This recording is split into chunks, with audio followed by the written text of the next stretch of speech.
Bibigyan kita ng 1,000 pesos kapag naubos mo tong lechon mami within 4 minutes. Kaya mo bang maubos? 4 minutes. Timer starts now.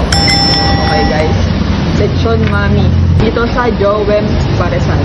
Go Justin. Nandito tayo ngayon guys sa Jowems Paresan. So challenge ko si Justin. Within 4 minutes, kaya niya daw. So kapag naubos niya, meron siyang 1,000 pesos. Go Justin. So dito yan sa Jowems Paresan. Tamang-tama guys, kung paakyat kayo ng Tagaytay, kumaan muna kayo dito sa Jowems Paresan, lalo na kung traffic. Ang sarap nung lechon mami, grabe. Meron ka pang 1 minute and 50 seconds. Kaya yan. Patay ka sa mama mo kapag di mo naubos yan. Go Justin. Meron ka pang 1 minute and 30 seconds. Dapat sa susunod na order ko, sa susunod na challenge ko, meron akong order. Itatry ko yung beef pares nila. Go, Justin. Konti na lang. Ilang subo na lang yan, oh. Pag naubos mo, meron kang 1,000 pesos. Go, Justin. Meron ka na lang 50 seconds left. Kayang-kaya.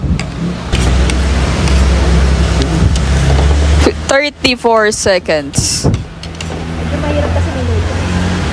Oo, medyo mainap. May noodles na, tas rice pa, diba? Carbs. Bitin. Bumulong, bitin eh. Rice pa.